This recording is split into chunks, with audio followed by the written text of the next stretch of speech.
जय हिंद दोस्तों, आपका वेलकम है जय Hind English classes from Nirmali. आज हम बात करते हैं इंग्लिश के बारे में।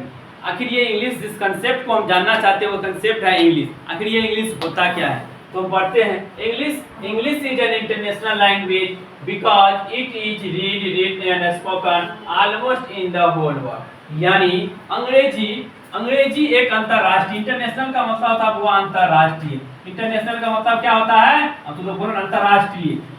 इंग्लिश का इंटरनेशनल का मतलब क्या होता है, अंतरराष्ट्रीय। और लैंग्वेज का मतलब क्या होता है, हुआ भाषा। यानी वैसी भाषा जो अपना देश के अलावा दूसरे देश में भी बोला जाता है। यानी भारत में तो बोले ही जाते हैं लेकिन विदेशों में भी बोले जाते हैं। उसे क्या, कौन सा भाषा कहते हैं, अंतरराष्ट्रीय भाषा कहते हैं। बिकॉज का मतलब होता है वो क्योंकि, क्योंकि it is written and spoken almost in the whole world. Because क्योंकि, होल वर्ल्ड का मतलब होता है वो पूरी दुनिया, क्योंकि यह पूरी दुनिया में पढ़ी लिखी एवं बोली जाती है, इसलिए इंग्लिश को क्या कहते हैं, अंतरराष्ट्रीय भाषा कहते हैं। समझ गए आप लोग, एक बार फिर से। English is an international language because it is written and spoken almost in the whole world. यानी अंग्रेजी एक अंतरराष्ट्रीय भाषा है क्योंकि यह पूरी दुनिया में पढ़ी लिखी एवं बोली जाती है। चलिए अब हम आगे जाते हैं। इसमें एक बात की जिक्र आया उस बात की जिक्र आया, उसका नाम है वो लैंग्वेज। अब हम बात करते हैं कि लैंग्वेज कहते हैं क्या। यानी जब तक हमारे पास लैंग्वेज नहीं आएंगे तब तक क्या हम ना पढ़ सकते हैं, ना लिख सकते हैं, ना बोल सकते हैं। यानी लैंग्वेज का होना एक मानव के लिए बहुत ही जरूरी है। जब तक लैंग्वेज नहीं होंगे तो ना वो बोल पाएंगे, ना पढ़ पाएंगे, ना लिख पाएंगे। क्योंकि आप देखिए वो इंसान किस तरह से लगेगा, एक गूंगा व्यक्ति की तरह से लगेगा। बात करते हैं कि वो लैंग्वेज को हिंदी में वो क्या बोलते हैं, भाषा। लैंग्वेज को हिंदी में क्या बोलते हैं, वो भाषा। चलिए बात करते हैं language is the medium of communication. Communication का मतलब क्या होता है बुआ, कम्युनिकेशन का मतलब होता है बुआ क्या, संचार। कम्युनिकेशन का मतलब क्या होता है, संचार। और लैंग्वेज का मतलब आप लोग जानते हैं कि भाषा होता है। और मीडियम का मतलब क्या होता है बुआ, माध्यम। मीडियम का मतलब क्या होता है, माध्यम। यानी अंग्रेजी एक संचार का माध्यम है। By which we express our feelings before other।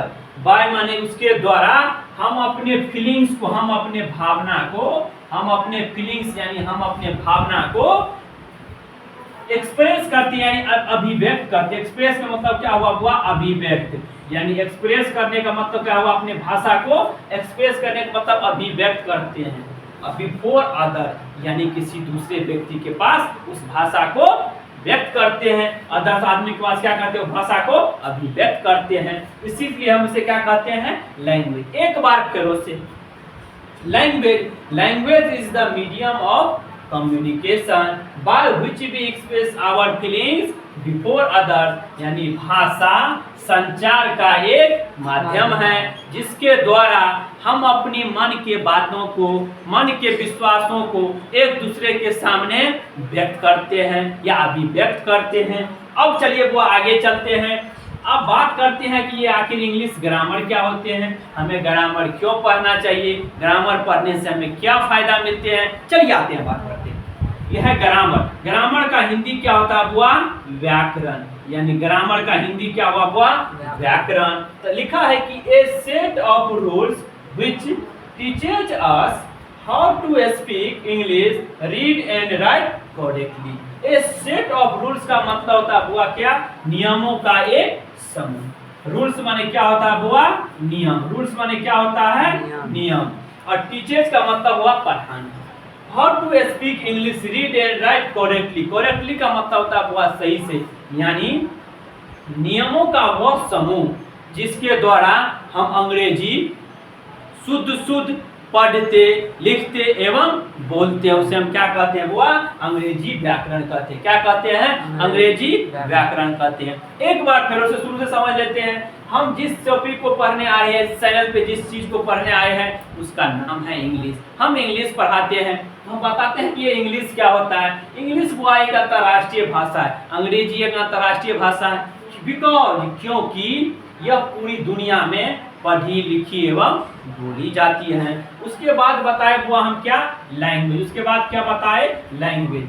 Language is the medium of communication by which we express our feelings before other, यानी भाषा संचार का एक माध्यम है जिसके द्वारा हम अपने मन के बातों को, मन के विश्वासों को दूसरे के सामने व्यक्त करते हैं। अगला है हुआ ग्रामर यानी व्याकरण, a set of rules which teaches us how to speak English, read and write correctly, यानी व्याकरण हम इसलिए पढ़ते हैं जिससे हमें शुद्ध शुद्ध पढ़ना, लिखना एवं बोलना आता है।